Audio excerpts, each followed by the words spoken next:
Iran ও ইসরায়েলের মধ্যে চলমান সংঘাত স্তীমিত না হয়ে সর্বাত্মক যুদ্ধে রূপ নিতে যাচ্ছে। তেহরানের নজিরবিহীন হামলার মুখে ইসরায়েল যুক্তরাষ্ট্রের কাছে সহায়তা চাইলে দেশটি তাতে সাড়া দিতে পারে বলে আভাস মিলছে। এতে তেহরানের বিরুদ্ধে ওয়াশিংটনের সরাসরি যুদ্ধে নামার শঙ্কা বাড়ছে।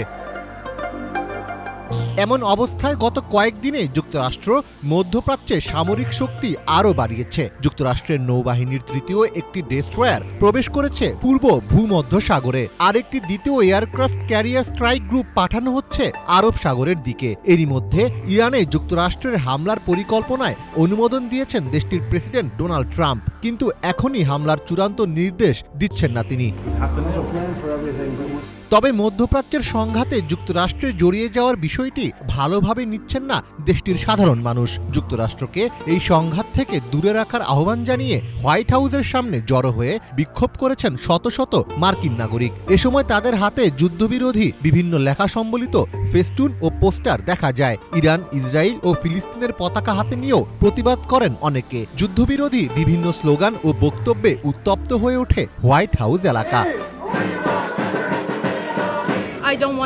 ইরান আমার দেশ, আমি সেখানে কোনো যুদ্ধ চাই না। আমি চাই না আমার দেশে কোনো ধ্বংসযজ্ঞ চলুক। নেতানিয়াহুর আশঙ্কা ইরানের কাছে পরমাণু অস্ত্র আছে। তিনি কোনো তথ্য ছাড়াই ইরানে বোমা হামলা চালাচ্ছেন।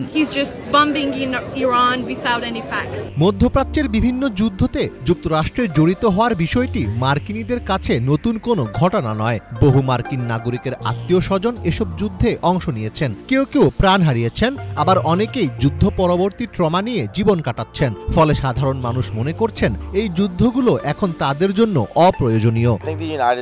আমার মনে হয় আমেরিকার এই সংঘাত থেকে সম্পূর্ণ দূরে থাকা উচিত, কারণ এই মুহূর্তে ইসরায়েল গাজায় ফিলিস্তিনি জনগণের উপর গণহত্যা চালাচ্ছে, আর তারা কোনো প্ররোচনা ছাড়াই ইরানে আক্রমণ করেছে। আর যদি আমরা জড়িত হতে চাই, তাহলে ইসরায়েলের বিরুদ্ধে গিয়ে ইরানের পক্ষে থাকা উচিত। নেতানিয়াহু একজন যুদ্ধাপরাধী, তারা নৃশংসতা চালাচ্ছে। আমি মনে করি মার্কিন যুক্তরাষ্ট্রে তাদের অর্থায়ন বন্ধ করা উচিত।